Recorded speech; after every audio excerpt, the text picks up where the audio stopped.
যে ব্যক্তি মন গড়া তাফসীর করলো সে যেন তার ঠিকানা জাহান্নাম বানিয়ে দিল।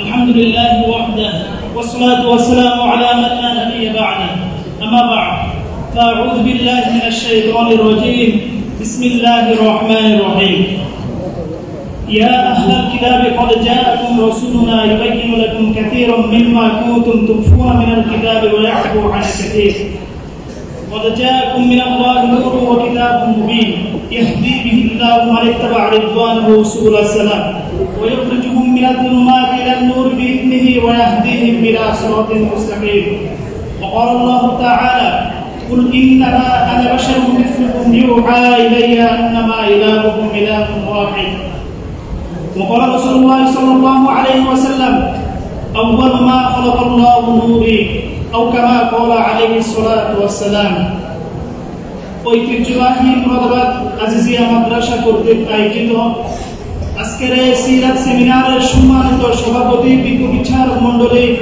সুদক্ষ পরিচালক মুহতারাম আসাতিদায়ে কেরাম ও দূর দূরান্ত থেকে আগত জ্ঞান পিপাসু ছাত্র ভাইয়েরা, সবাইকে জানাই আমার পক্ষ থেকে আন্তরিক শুভেচ্ছা ও মুবারকবাদ। প্রিয় সুধী, আজকে আমার নির্ধারিত আলোচ্য বিষয় রাসূল সাল্লাল্লাহু আলাইহি ওয়াসাল্লাম নূর ও মানুষ প্রসঙ্গে তাদের প্রশ্ন ও আমাদের জবাব। এই বিষয়ে আমাদের দেশে দলাদলে ও কানাকানির অভাব নাই, তাই উক্ত বিষয়ে আমি যতটুকু সম্ভব আলোকপাত করার চেষ্টা করব ইনশাআল্লাহ, যাতে কথা স্পষ্ট হয়ে যায় কোন দল গ্রহণযোগ্য এবং কোন দল প্রত্যাখ্যানযোগ্য। প্রিয় সুধী, আমাদের মধ্য থেকে একদল বলেন রাসূল সাল্লাল্লাহু আলাইহি ওয়াসাল্লাম নূরের তৈরি। দলিল হিসেবে তারা পেশ করেন কদ জাআকুম মিনাল্লাহি নূরুন ওয়া কিতাবুন মুবিন, অর্থাৎ তোমাদের নিকট আল্লাহ তাআলার পক্ষ থেকে স্পষ্ট নূর ও স্পষ্ট কিতাব এসেছে। নূর শব্দের ব্যাখ্যায় তাফসীরে জালালাইন লিখেছেন হুয়া মুহাম্মাদুর রাসূলুল্লাহ, অর্থাৎ আল্লাহ তাআলা রাসূল সাল্লাল্লাহু আলাইহি ওয়াসাল্লামকে নূর বলে সম্বোধন করেছেন। তাদের কথা স্পষ্ট হয়ে যায় রাসূল সাল্লাল্লাহু আলাইহি ওয়াসাল্লাম নূরের তৈরি। আমাদের পক্ষ থেকে এক নম্বর জবাব, নূর শব্দের ব্যাখ্যায় রাসূল সাল্লাল্লাহু আলাইহি ওয়াসাল্লাম উদ্দেশ্য হওয়ার উপর সকল তাফসীরবিদ এক নন, বরং তাফসীরে মুজাহির এবং তাফসীরে রুহুল মাআনিতে নূর শব্দের ব্যাখ্যায় রাসূল সাল্লাল্লাহু আলাইহি ওয়াসাল্লাম এবং কুরআন এবং ইসলাম এই তিনটি সম্ভাবনাকে সমানভাবে উল্লেখ করেছেন। তাই বিধি অনুসারে এই তাফসীর গ্রহণযোগ্য নয়, কেননা ইদা জাআ আল-ইহতিমাল বাতাল আল-ইসতিদলাল, যখন কোনো দলিল বা প্রমাণে বিভিন্ন সম্ভাবনা চলে আসে তখন সেটি দলিল হিসেবে পেশ করার যোগ্যতা হারিয়ে ফেলে। আমাদের পক্ষ থেকে দুই নম্বর জবাব, নূর শব্দ থেকে যদিও রাসূল সাল্লাল্লাহু আলাইহি ওয়াসাল্লাম উদ্দেশ্য হয় তবে তা হবে মজাজ বা ইস্তিআরা কিংবা তাশবিহ তথা উপমা হিসেবে, যেমন হযরত উসমান রাদিয়াল্লাহু তাআলা আনহুকে দুনূরাইন বা দুই নূর বিশিষ্ট বলা হয়, কেননা তিনি হযরত মুহাম্মদ মুস্তাফা সাল্লাল্লাহু আলাইহি ওয়াসাল্লামের দুই কন্যাকে একে একে বিবাহ করেছেন। যখন রাসূল সাল্লাল্লাহু আলাইহি ওয়াসাল্লামের উভয় কন্যা মানুষ হওয়া সত্ত্বেও তাদের জন্য নূর শব্দের ব্যবহার বৈধ, তবে রাসূল সাল্লাল্লাহু আলাইহি ওয়াসাল্লামের জন্য নূর শব্দ নির্দ্বিধায় প্রযোজ্য। আমাদের পক্ষ থেকে তিন নম্বর দলিল, আমাদের পক্ষ থেকে তিন নম্বর জবাব, তাদেরই নেতা মুফতি আহমদ ইয়ারকান সাহেব তিনি রাসূলের নূরের ৭০ পৃষ্ঠা লিখেছেন রাসূল সাল্লাল্লাহু আলাইহি ওয়াসাল্লাম নূর হওয়ার অর্থ এই নয় যে রাসূল সাল্লাল্লাহু আলাইহি ওয়াসাল্লাম আল্লাহ তাআলার নূরের অংশ, বা আল্লাহর নূর রাসূল সাল্লাল্লাহু আলাইহি ওয়াসাল্লামের নূরের মূল, বা আল্লাহর মতো অক্ষয় ও চিরস্থায়ী নূর। বরং কুরআন ও ইসলামকে যে অর্থে নূর বলা হয় সে অর্থে রাসূল সাল্লাল্লাহু আলাইহি ওয়াসাল্লামকে নূর বলা হয়। এখন প্রশ্ন হয়, যেখানে পীর সাহেব এই মত পোষণ করেছেন সেখানে মুরিদরা ভিন্ন মত পোষণ করা মানে পীরের সাথে চরম বেয়াদবি ছাড়া কিছুই নয়। আমাদের পক্ষ থেকে দুই নম্বর দলিল, তাদের পক্ষ থেকে দুই নম্বর দলিল, রাসূল সাল্লাল্লাহু আলাইহি ওয়াসাল্লামের বাণী আউয়াল মা খালাকাল্লাহু নূরি, অর্থাৎ আল্লাহ তাআলা সর্বপ্রথম আমার নূরকে সৃষ্টি করেছেন। আমাদের পক্ষ থেকে এই দলিলের এক নম্বর জবাব, মেরকাত একক খণ্ডের ১৯১ পৃষ্ঠায় লিখেছেন ইন্নাহু লাম ইয়াথবুত, অর্থাৎ এটি মিথ্যা ও জাল হাদিস। আমাদের পক্ষ থেকে দুই নম্বর দলিল, আমাদের পক্ষ থেকে দুই নম্বর জবাব, মুল্লা আলী কারি রাহমাতুল্লাহি আলাইহি বলেছেন আল্লাহু মা খালাকাল্লাহু নূরি রূহি মা'নাহুমা ওয়াহিদুন ফাইন্নাল আরওয়াহ নূরানিয়াতুন। অর্থাৎ রাসূল সাল্লাল্লাহু আলাইহি ওয়াসাল্লামের বাণী, তিনি বলেছেন আল্লাহ পাক সর্বপ্রথম আমার নূরকে সৃষ্টি করেছেন। অপরপন্নায় তিনি বলেছেন আল্লাহ তাআলা সর্বপ্রথম আমার রূহকে সৃষ্টি করেছেন। এখানে উভয় শব্দের অর্থ এক। এখানে রূহকে নূর বলা হয়েছে। অতএব উপরোক্ত আলোচনা হতে একথা স্পষ্ট হয়ে যায়, রাসূল সাল্লাল্লাহু আলাইহি ওয়াসাল্লাম নূরানি মানুষ ছিলেন, কিন্তু রাসূল সাল্লাল্লাহু আলাইহি ওয়াসাল্লাম নূরের তৈরি মানুষ ছিলেন না। 2 নম্বর বিষয়, রাসূল সাল্লাল্লাহু আলাইহি ওয়াসাল্লাম মানুষ, কিন্তু আমাদের মধ্য থেকে একদল ভিন্ন মত পোষণ করেন। তারা বলেন রাসূল সাল্লাল্লাহু আলাইহি ওয়াসাল্লাম আমাদের মতো মানুষ নন।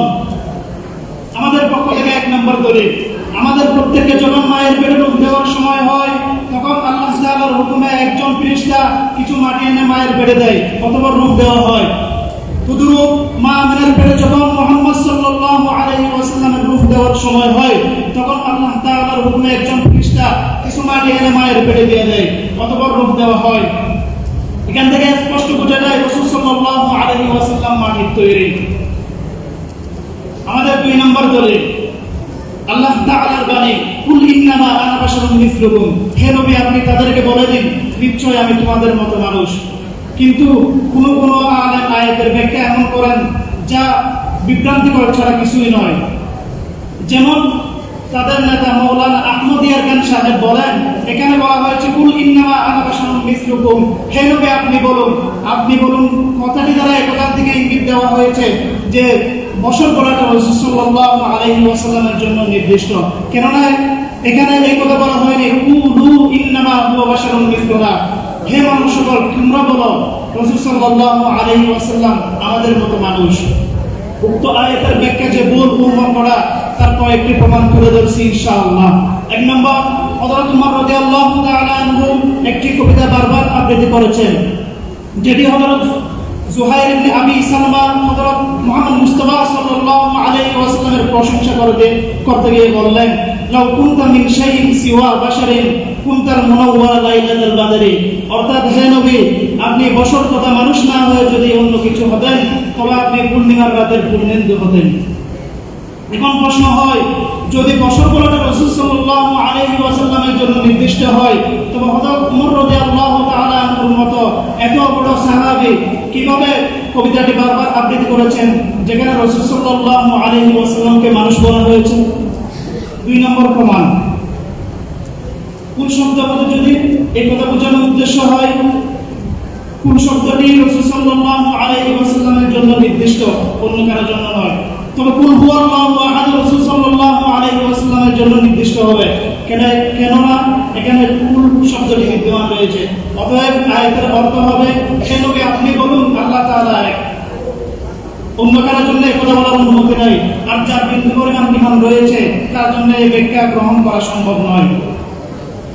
3 নম্বর প্রমাণ, উক্ত তাফসীর কারকের মতে যখন কুল শব্দটি রাসূল সাল্লাল্লাহু আলাইহি ওয়াসাল্লামের জন্য নির্দিষ্ট, তাহলে জাল হক দ্বারাও কিতাবের নাম রাখা নিষিদ্ধ হতে হবে। কেননা এখানেও কুল জাল হক ওয়া যাহাবুল বাতিল, কুল শব্দটি এখানেও বিদ্যমান রয়েছে, অথচ তিনি নিজের কিতাবের নাম রেখেছেন জাল হক দ্বারা।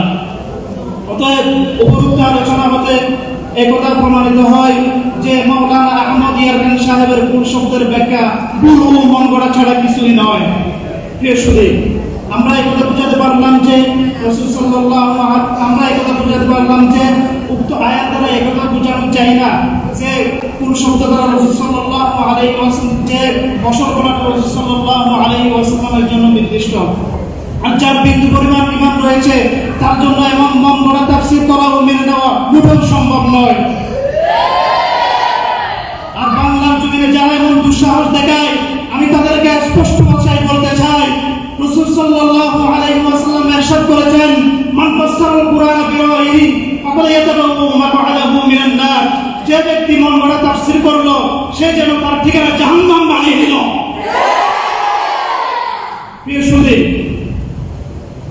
আমাদের মধ্যে একথা স্পষ্ট হয়ে যায়, রাসূল সাল্লাল্লাহু আলাইহি ওয়াসাল্লাম নূরানি মানুষ ছিলেন, কিন্তু রাসূল সাল্লাল্লাহু আলাইহি ওয়াসাল্লাম নূরের তৈরি মানুষ ছিলেন না। রাসূল সাল্লাল্লাহু আলাইহি ওয়াসাল্লাম মানুষ ছিলেন ঠিকই, কিন্তু আমি আপনার মতো মানুষ নই। রাসূল সাল্লাল্লাহু আলাইহি ওয়াসাল্লাম ছিলেন সর্বশ্রেষ্ঠ মানব। এই বলে আমি আমার সংক্ষিপ্ত বক্তব্য এখানেই শেষ করেছি। ওমা আলাইনা ইল্লাল বালাগ। আসসালামু আলাইকুম ওয়া রাহমাতুল্লাহি ওয়া বারাকাতুহু।